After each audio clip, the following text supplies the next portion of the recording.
मैं एक कथा सुनाऊंगा जिससे एक तो ये सिद्ध होगा कौन तथा कैसा है कुल का मालिक। ये 5 दिन का समय आप जी को मिला है, सौभाग्य है आपका, और विशेषकर उन प्राणियों का जो दूर देश से आए हैं, विशेषकर बिहार प्रांत से पुण्यात्माएं लगभग 750 से ऊपर आए, 770-80 के आसपास आई है। तो ये प्यारी आत्मा परमात्मा की हैं, सभी कहीं कहीं काल ने पटक रखी हैं और अब ये अपने परमात्मा को पहचान लेंगी। अब इनको 5 दिन यहीं रहना होगा। वैसे तो घर नहीं छूटता, ये काल नहीं छोड़ रहने देता। जैसे यहाँ आसपास के लोग हैं चले जाते हैं, यहाँ रुक नहीं पाते, वहाँ जाते, काल को ऐसी फांसी गाल दे है भाई आज तक नहीं जान पाऊँ, 2 दिन और काम खराब हो गया, मुश्किल से 1 आध दिन आन पाते। और जो पुण्यात्मा यहाँ भी 4-5 दिन रह जाते हैं तो उनको ये पूर्ण लाभ मिल जाता है। तो इस 5 दिन के सत्संग जो प्यारी आत्मा ध्यान पूर्वक श्रद्धा से सुन लेंगी, क्योंकि आप यहाँ आए इसलिए हो कि हम परमेश्वर की महिमा सुने और अपनी आत्मा का कल्याण करवाएं, इस उद्देश्य को रखते हुए। तो आपको पूरा ज्ञान होगा, 5 दिन में पूरा विस्तार से ये ज्ञान दिया जाएगा, इसमें आपको कोई डाउट नहीं रहेगा। फिर भी कुछ रहता है तो आप यहाँ से सीडी ले जाइए बहुत सस्ते में। एक डीवीडी जो 6 घंटे 5 घंटे की होती है आपको 20 रुपये में दी जाती है। जो हमारी लागत पड़ती है उससे भी 10-20 रुपये हम कम देते हैं, क्योंकि हमारा उद्देश्य है कि जन साधारण तक ये ज्ञान जा सके। आप कबीर सागर को नहीं समझ सकते, आप पवित्र कबीर सागर को, पवित्र कबीर वाणी को, पवित्र कबीर बीजक को नहीं समझ सकते आप जब तक इस दास के मुखारविंद से और प्रत्यक्ष उनको देख नहीं लोगे अपनी आंखों से। क्योंकि ये कबीर सागर बहुत कबीर जी का जो अमृत ज्ञान बहुत पुराना है, आज तक कोई भी कबीरपंथी इससे परिचित नहीं। इसी प्रकार पवित्र 4 वेद 5500 वर्ष पहले, पवित्र श्रीमद् भगवद गीता जी, पवित्र पुराण लगभग 5500 वर्ष पहले महर्षि व्यास जी द्वारा लिपिबद्ध किए गए थे। आज तक कोई भी हिंदू समाज का कोई भी विद्वान इन सदग्रंथों से परिचित नहीं है। पुण्यात्मा, ये बात जो पहली बार कोई सुनता है एकदम धक्का सा लगता है कि ये संत मेंटल तो नहीं है। इस दास के बारे में कहेंगे कि रामपाल मेंटल तो नहीं है, अपनी महिमा आप ही गा रहा है और सबको कह रहा है, किसी को ज्ञान नहीं है। ऐसा लगना स्वाभाविक है और यही इस दास के विरोध का कारण है। यही कारण परमेश्वर कबीर जी के साथ हुआ था। परमात्मा सत्य कहते थे और वो अनाड़ी अज्ञानी ऋषि महर्षि गुरु महंत वो कहते थे कबीर झूठ बोलता है, कबीर जी झूठ बोल रहे हैं। ऐसा सदग्रंथों में नहीं लिखा है।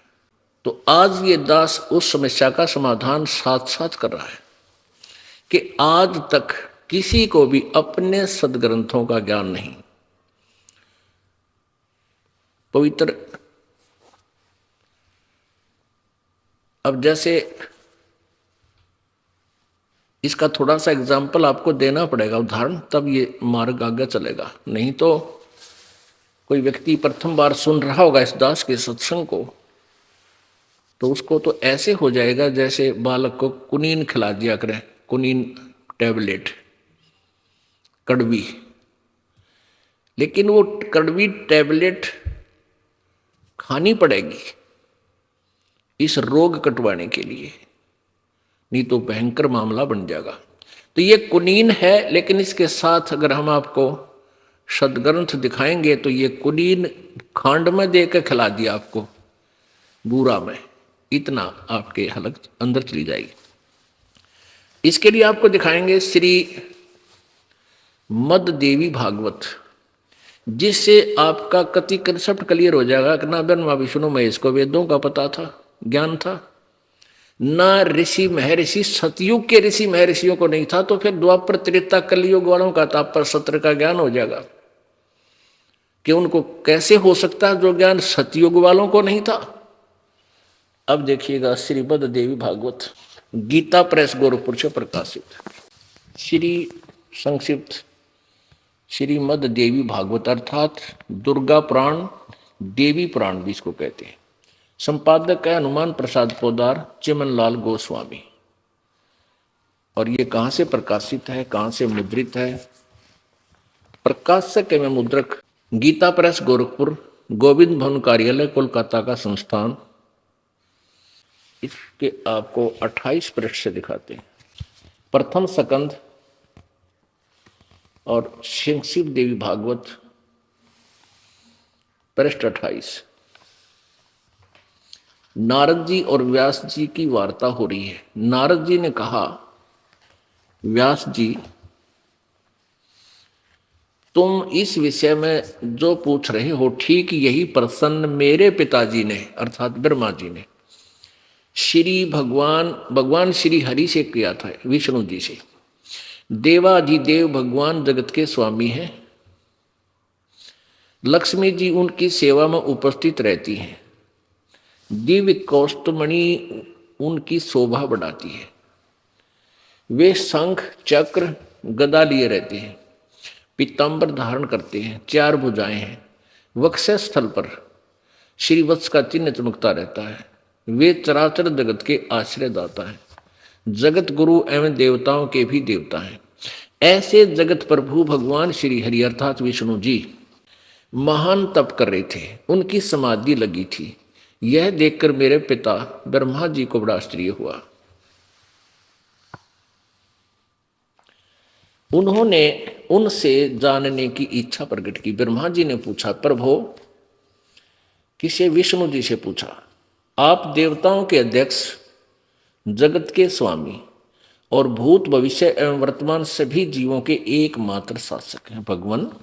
फिर आप क्यों तपस्या कर रहे हैं और किस देवता की आराधना में ध्यान मग्न है? मुझे असीम आश्चर्य तो यह हो रहा है कि आप देवेश्वर एवं सारे संसार के शासक होते हुए भी समाधि लगाए बैठे हैं।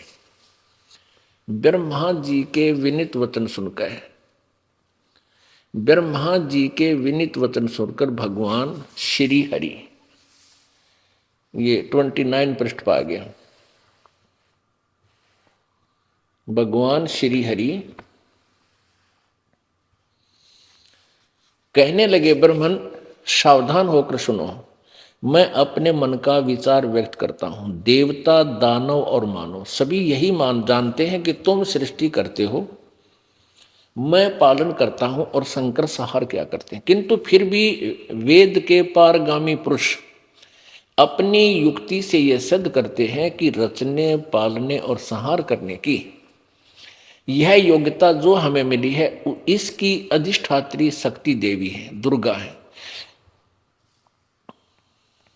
उस शक्ति के अभाव से तुम इस संसार की सृष्टि नहीं कर सकते, मैं पालन करने में सफल नहीं हो सकता और रुद्र से संहार कार्य होना भी संभव नहीं। ब्रह्मा जी, हम सभी उस शक्ति के सहारे ही अपने कार्य में सदा सफल होते आए। सुवर्त, प्रत्यक्ष और परोक्ष दोनों उदाहरण मैं तुम्हारे सामने रखता हूं, सुनो।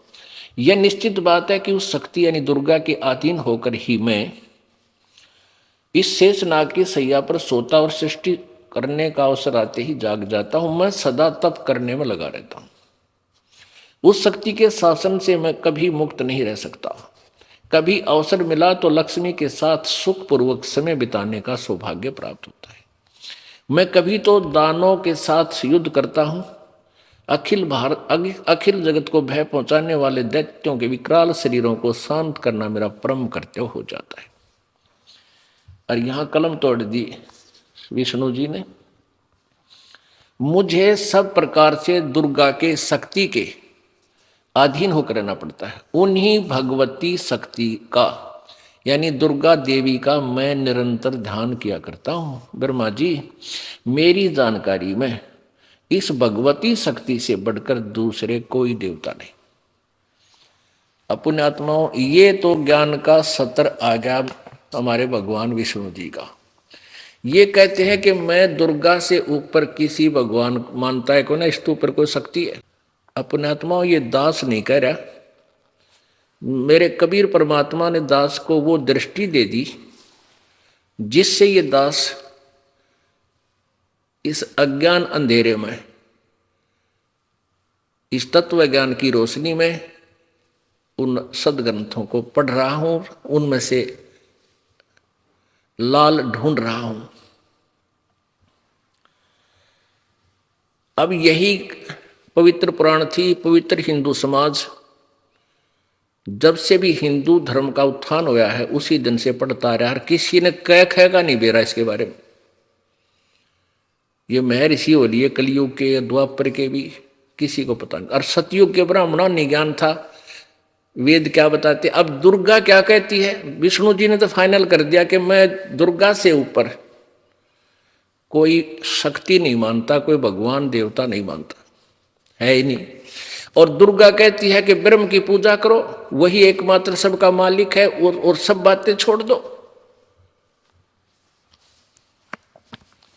पुण्यात्मा, आज मानव इतना इंटेलिजेंट हो गया, ऐसे कंप्यूटर बना लिए, इसे मोबाइल फोन बना लिए, इंटरनेट बना दिया, सैटेलाइट बना दी, ऊपर की खोज में लग रहा है। और यह खोज जो करनी थी उसकी तरफ ध्यान भी ना दिया। खोज तो ये करनी थी कि हम कौन है, कितना है, ये बीमारी क्यों लगी, कोई मर रहा है, किसी का हाहाकार मच रही है, किसी की टांग कट रही है, किसी की आंख फूट गई, किसी को कैंसर होगी, किसी का बेटा मर गया, किसी की बेटी मर गई, हाहाकार मचा हुआ है, ये क्या कारण है। इस खोज को भी ऋषियों ने किया, उनसे कुछ खोज हुई नहीं। तो सब इन हथियार डाल दिए, अब अपनी अटकल ला के कोई कुछ कर रहा है, कोई कुछ कर रहा है, और विकार भर गए सब मानव में। परमेश्वर कबीर जी ने आकर ये विज्ञान, आध्यात्मिक विज्ञान अर्थात तत्व ज्ञान, विज्ञान माने विशेष ज्ञान, उसको तत्व ज्ञान कहते हैं, 600 वर्ष पहले आकर के लिपिबद्ध कराया था। इसको हम नहीं समझ सके क्योंकि हमारी बुद्धि अड़ी रही कि वेदों और गीता और पुराणों में जो ज्ञान है वो सही है, और परमात्मा वही ज्ञान 600 वर्ष पहले अपनी सिंपल लैंग्वेज में, कबीर वाणी में, साधारण भाषा में बोला करते थे, कहा करते थे, जो लिपिबद्ध किया गया।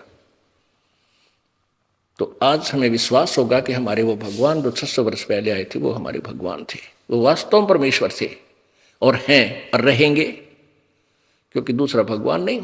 तो अब उन्होंने जो ज्ञान दिया था वो सत्य था, सत्य है और रहेगा। अब दुर्गा अटकल लगाती है, कहती है कि तुम केवल ब्रह्म की पूजा करो और सब बातें छोड़ दो। और ब्रह्म कहता है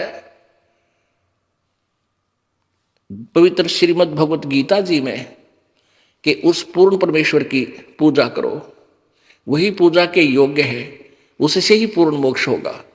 उसकी जानकारी किसी तत्वदर्शी संत से प्राप्त करो। गीता जी अध्याय नंबर 4 के श्लोक 34 में, गीता जी अध्याय नंबर 18 के श्लोक नंबर 62 में, गीता जी अध्याय नंबर 17 के श्लोक 23 में, गीता जी अध्याय नंबर 8 के श्लोक नंबर 3, 5 से 10 में बहुत सा विवरण है। तो ऐसे हमने समझना है। अब हम, हमारा प्रकरण है पुराण देवी पुराण के अंदर हम दिखाना चाहते हैं कि ये कितने विद्वान थे। ना ब्रह्मा जी को ज्ञान था, ना विष्णु जी को, और ना दुर्गा को पूर्ण ज्ञान था। वो क्या कह रही है इसी गीता प्रेस गोरखपुर से प्रकाशित देवी पुराण के 762 पृष्ठ पे और 63 पर आप देखिए। यह है 7वां स्कंद संक्षिप्त देवी भागवत, 562 पृष्ठ। देवी द्वारा हिमालय को ज्ञानोपदेश और ब्रह्म स्वरूप का वर्णन। देवी जी कहने लगी, पर्वतराज, इस प्रकार योग युक्त होकर मुझ ब्रह्म स्वरूपा देवी का ध्यान करे। यह ध्यान आसन पर भली भांति बैठकर अहतो की भक्ति के साथ करना चाहिए। ये ऊपर जो अपने विषय में बताया कि यह तो मेरी भक्ति है भाई, अब कहती है कि उस ब्रह्म का स्वरूप क्या है, उस ब्रह्म का क्या स्वरूप है, यह बतलाया जाता है। जो प्रकाश स्वरूप सबके अत्यंत समीप में स्थित, हृदय रूप गुहा में स्थित होने के कारण गुहाचर नाम से प्रसिद्ध और महान पद अर्थात परम प्राप्य है। वह समस्त प्रजा के ज्ञान से परे है, अर्थात किसी की बुद्धि में आने वाला नहीं है, यह तुम जानो। जो परम प्रकाश रूप है जो सूक्ष्म से भी अत्यंत सूक्ष्म है, जिसमें संपूर्ण लोक और उन लोकों में निवास करने वाले प्राणी सचित हैं। वही यह अक्षर ब्रह्म है, वही सबके प्राण है, वही सबकी वाणी है और वही सबके मन है। वह परम सत्य और अमृत अविनाशी 562 पर 63 पर अमृत अविनाशी तत्व है। सौम्य, उस वेदने योग्य लक्ष्य का तुम वेदन करो, अर्थात जिसको प्राप्त करना है ब्रह्म को, उसकी तरफ तू ध्यान दे, मन लगाकर उसमें तन्मय हो जाओ। सौम्य, उपनिषद में कथित महान अस्त्र रूप धनुष लेकर उस पर उपासना द्वारा तीक्ष्ण किया हुआ बाण संधान करो और फिर भावनागुत चित्त के द्वारा उस बाण को खींचकर अक्षर रूप ब्रह्म को लक्ष्य बनाकर वेदन करो। अर्थात परवण धनुष है, ओम मंत्र तो धनुष समझो, जीवात्मा बाण है और ब्रह्म को उसका लक्ष्य कहा जाता है। ये ब्रह्म, उस एकमात्र परमात्मा को ही जानो, दूसरी बातें सब छोड़ दे। अब विचार करो पुण्यात्मा कि विष्णु जी तो कह रहे हैं मैं दुर्गा से ऊपर किसी शक्ति को नहीं मानता, कोई देवता को नहीं, मैं तो उसी का ध्यान करता रहता हूं और कठिन तपस्या करता हूं। अब दुर्गा कह रही है कि तुम केवल ब्रह्म की साधना करो, उसका ओम मंत्र है और सब बातें छोड़ दो, यानी किसी की पूजा मत करो, अनन्य मन से। अब देखिएगा, उस एकमात्र परमात्मा को ही जाने, दूसरी सब बातें छोड़ दे। यही अमृत रूप परमात्मा के पास पहुंचने का पुल है। संसार समुद्र से पार होकर अमृत स्वरूप परमात्मा को प्राप्त करने का यह सुलभ साधन है। जिस प्रकार यहां जो इस आत्मा का ओम के जप के साथ ध्यान करो, ओम का नाम जाप करो और ध्यान करो। इससे अज्ञान में अंधकार से सर्वथा परे और संसार समुद्र से पार जो ब्रह्म है उसको पा जाओगे, तुम्हारा कल्याण हो। यानी ओम का जाप करो, ब्रह्म की प्राप्ति हो जाएगी, नथिंग एल्स, और कुछ नहीं करो। और वो कहाँ रहता है? वह सबका आत्मा ब्रह्म, ब्रह्मलोक रूप दिव्य आकाश में स्थित है। अब दुर्गा कहती है कि ओम का जाप करो और ब्रह्म को प्राप्त करने का उद्देश्य रखो और किसी की पूजा मत करो। अपनी भी पूजा को मना कर दिया। और वो ब्रह्म कहां रहता है? वो ब्रह्मलोक में रहता है। गीता जी अध्याय नंबर 8 के श्लोक नंबर 16 में कहा कि ब्रह्मलोक पर्यंत ये सभी लोक पुनर्वर्ती में है, अर्थात सब नाश में आते हैं। अब कहने का भाव ये है कि और श्रीमद् भगवत गीता का ज्ञान कौन दे रहा है? ब्रह्म, श्री कृष्ण जी में प्रवेश करके है, जो 21 ब्रह्मांड का मालिक है, जो काल है। गीता जी अध्याय नंबर 11 के श्लोक 32 में वो स्वयं कह रहा है कि मैं काल हूं, सबको खाने के लिए आया हूं अर्जुन। गीता जी अध्याय नंबर 11 के श्लोक नंबर 21 में स्वयं अर्जुन आंखों देखा कह रहा है कि भगवान आप तो देवताओं को भी खा रहे हो। और ये ऋषि और सिद्धों के समुदाय टोल के टोल, झुंड के झुंड आपके सामने हाथ जोड़कर कांप रहे हैं, डर रहे हैं, हाथ जोड़कर अपनी मंगल कामना कर रहे हैं, अपनी जीवन की रक्षा मांग रहे हो, और आप तो इनको खा रहे हो। कोई आपकी जाड़ा में लटक रहा है, कोई आपको अंदर जा रहा है। ये कौन था? श्री कृष्ण काल नहीं थे। श्री कृष्ण काल नहीं थे, ये काल श्री कृष्ण में प्रवेश करके अपना विराट रूप दिखा करके अर्जुन को भयभीत करके युद्ध के लिए तैयार किया।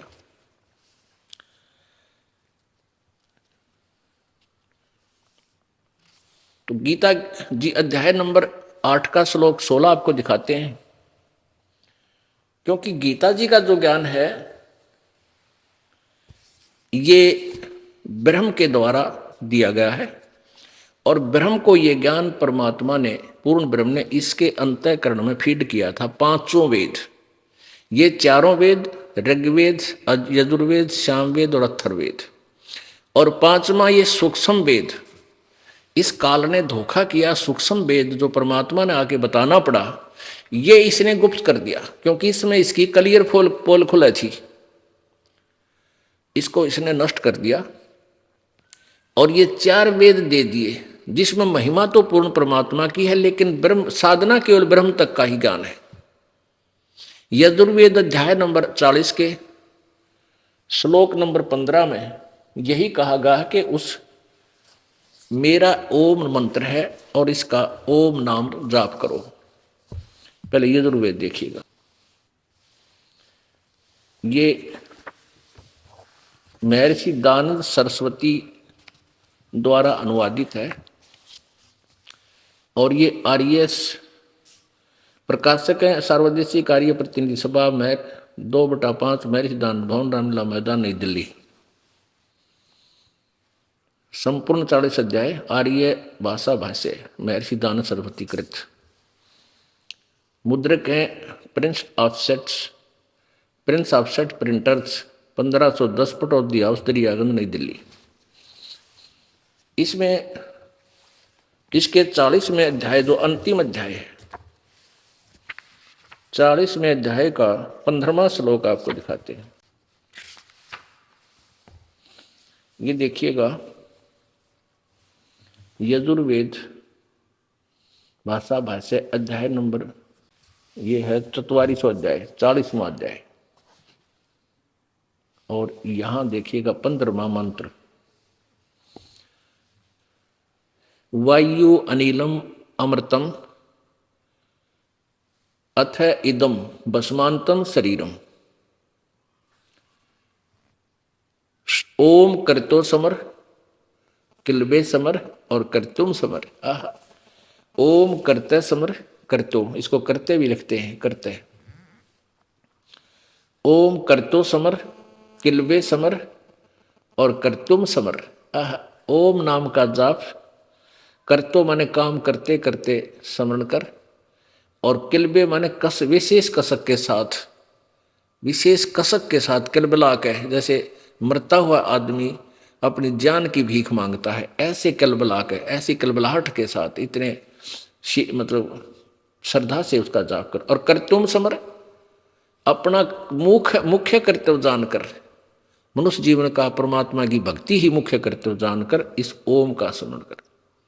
यहां तो लिखा है कि वायु अनिलम अमृतम अथ इदम भस्मांतम शरीरम, यानी जैसे गीता जी अध्याय नंबर 8 के श्लोक नंबर 13 में लिखा है कि जो अंतिम श्वास तक जो ओम नाम का जाप करता है, पवित्र चारों वेदों का सारांश श्रीमद् भगवत गीता जी है। क्योंकि आप एक बालक नहीं रहे, अब शिक्षित हो, आपको थोड़ी सी दिशा की आवश्यकता है, बहुत आसानी से समझ जाओगे। जब तक हम अपने सदग्रंथों से परिचित नहीं होंगे तो कोई भी काल का दूत आपको डिगम कर देगा। और यही अभी तक कारण बना रहा, हम भगवान के मार्ग से दूसरे मार्ग पर चल पड़ते हैं, तुरंत चल पड़ते हैं। ये दास चाहता है कि आपको इतना रंग दो इस रंग में, चाहे यहाँ ब्रह्मा विष्णु महेश आकर आपको कहें तो भी आप नहीं मान सकते, उनको ज्ञान में पराजित कर दोगे। अब देखो, ये श्रीमद् भगवत गीता, गीता प्रेस गोरखपुर से प्रकाशित है। जयदयाल गोविंद का इसके अनुवादक है। ये प्रकाश एवं मुद्रक है, गीता प्रेस गोरखपुर, गोविंद मन कार्यालय, कोलकाता का संस्थान। अब इसमें आप देखिएगा, गीता जी अध्याय नंबर 8 के श्लोक नंबर 13 में ये देखो,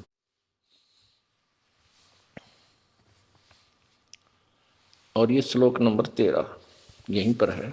ये 12 और 13 इकट्ठा अनुवाद है। हम अब शिक्षित हैं, हम संस्कृत भी पढ़ सकते हैं क्योंकि ये देवनागरी लिपि है।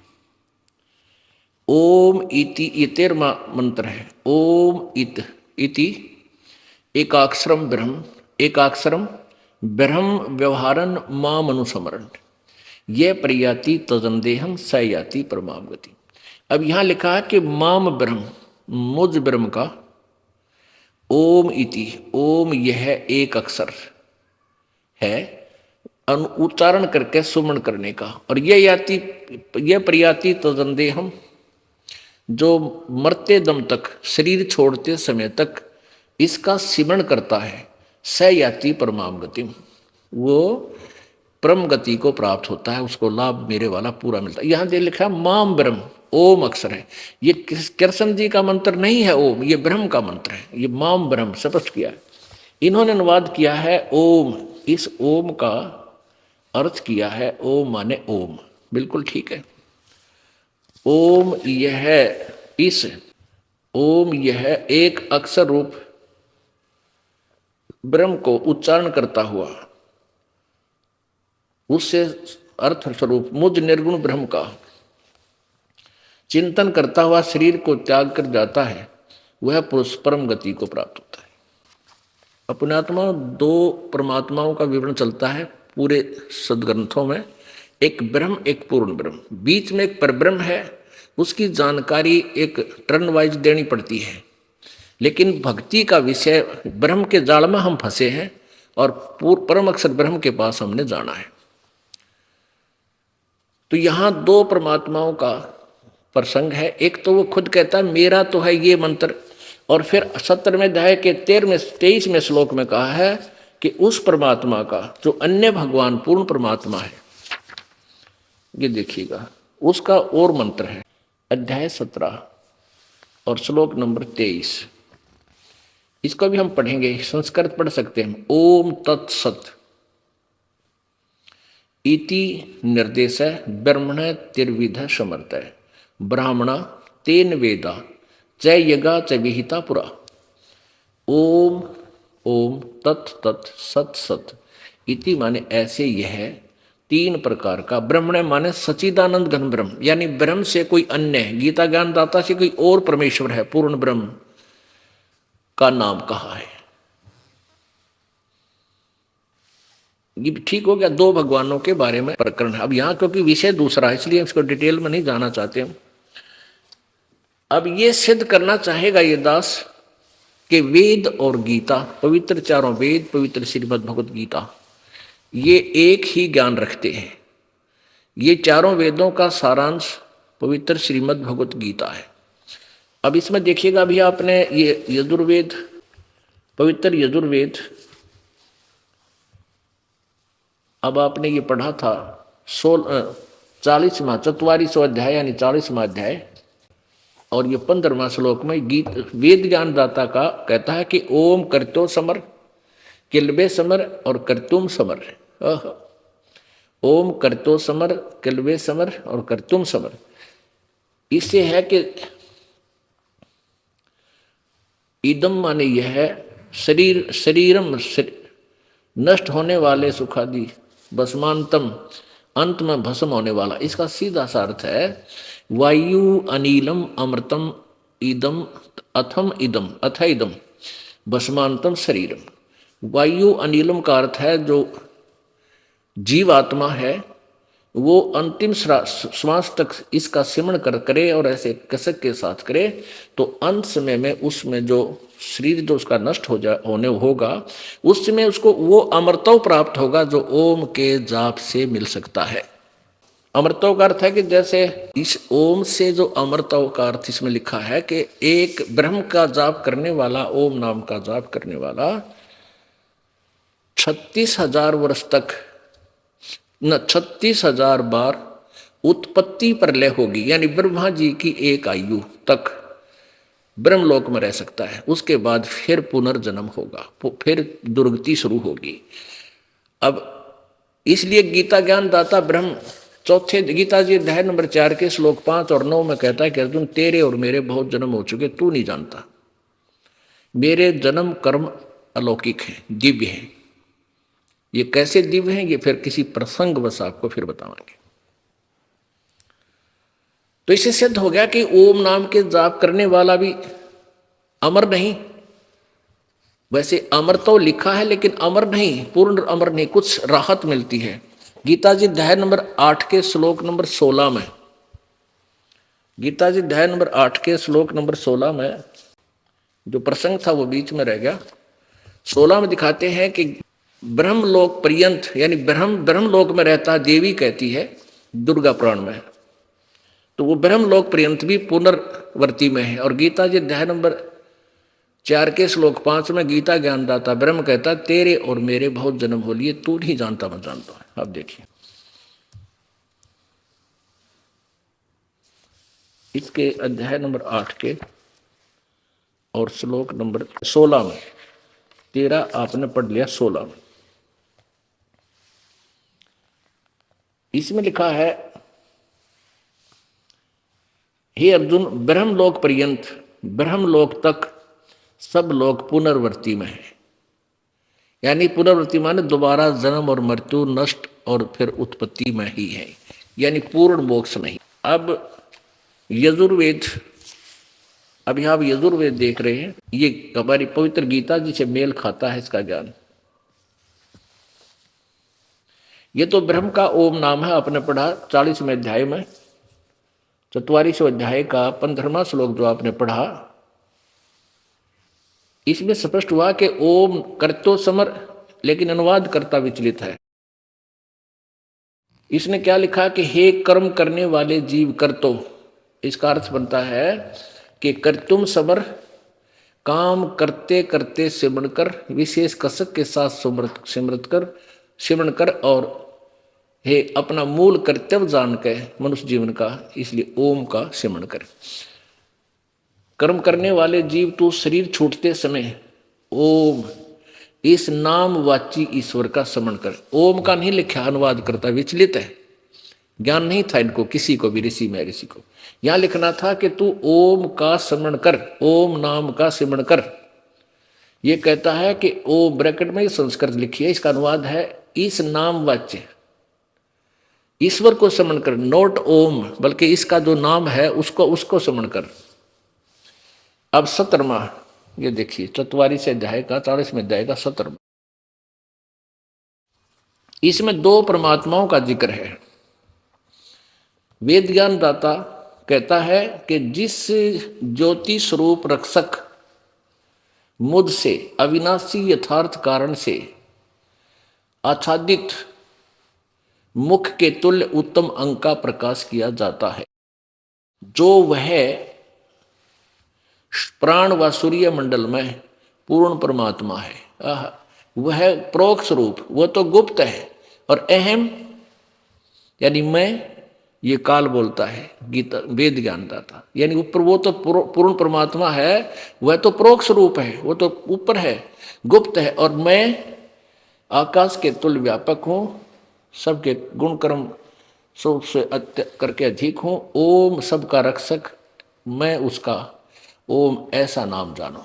अनुवाद करता तो कत्याडंगा करण की ठेका ले रहा था यूं, महर्षि दान ने, इसको ज्ञान तो क्या है का भी नहीं था, एक संस्कृत भाषा जानता था, फिर भी सच्चाई को ये दबा छुपा नहीं सके, स्पष्ट कर दिया है कि वो परमात्मा पूर्ण ब्रह्म तो ऊपर प्रोक्ष है, वेद साफ कह रहे हैं।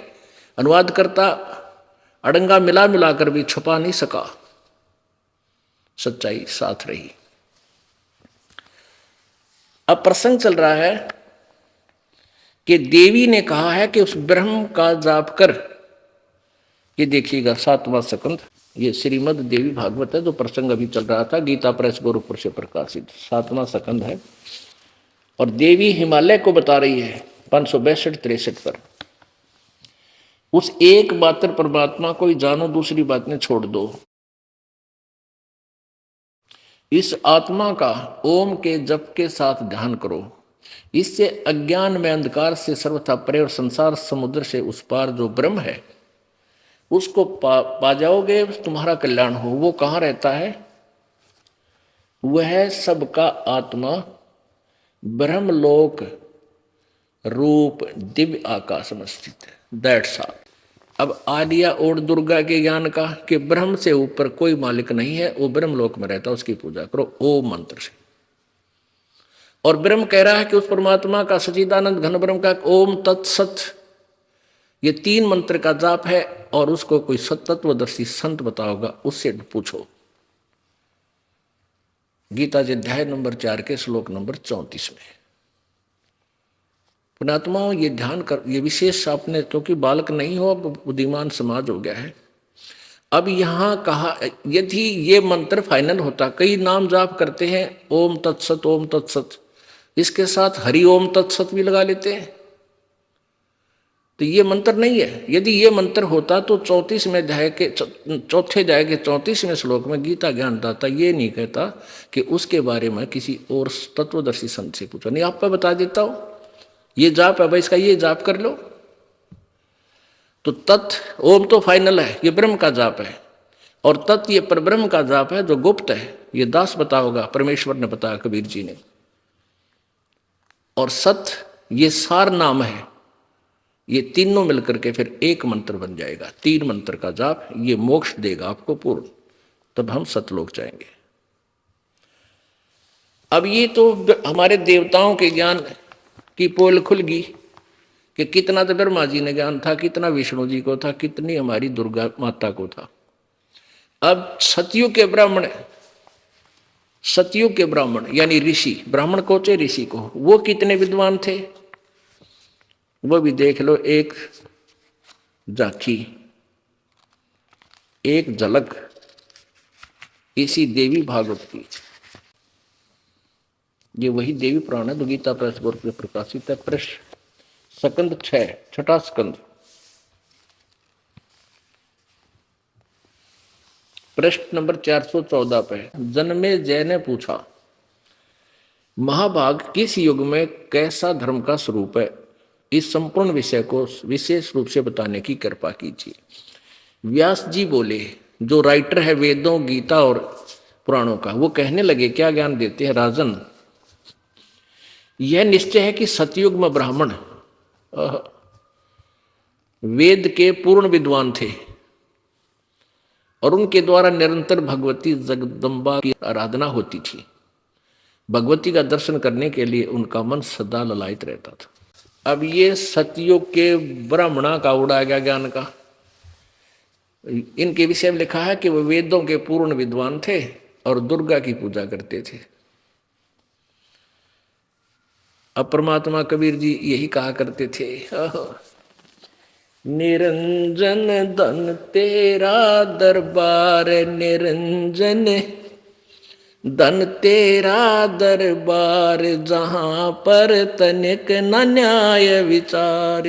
भाई वैश्या उड है मुल मुल खासा, गल मोतियों के आरे। वैश्या उड है मुल मुल खासा, गल मोतियों के आरे।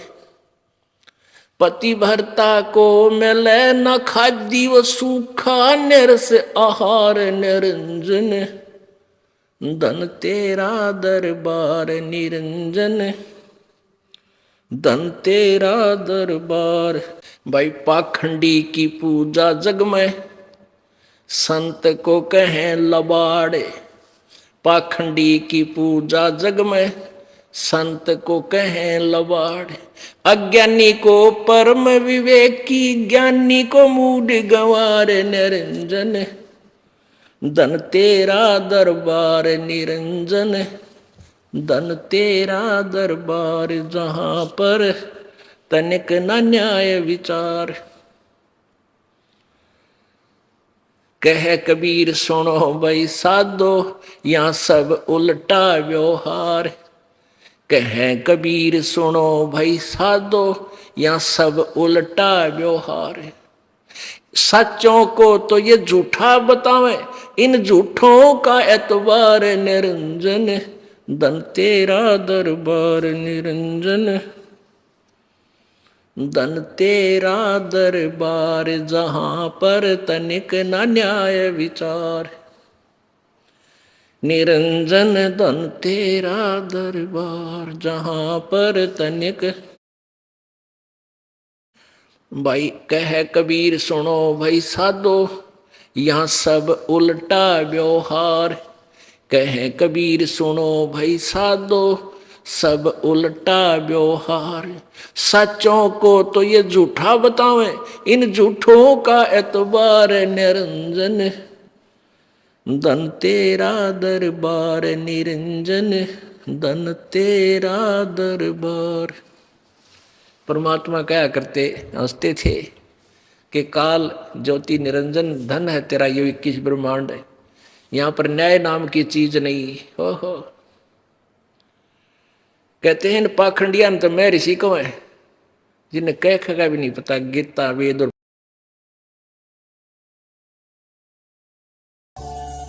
आप सुन रहे थे जगत गुरु तत्वदर्शी संत रामपाल जी महाराज जी की मंगल प्रवचन। अधिक जानकारी के लिए संत रामपाल जी महाराज यूट्यूब चैनल पर विजिट करें। लास्ट भक्ति यूट्यूब चैनल को सब्सक्राइब करें और बेल आइकन को प्रेस करें।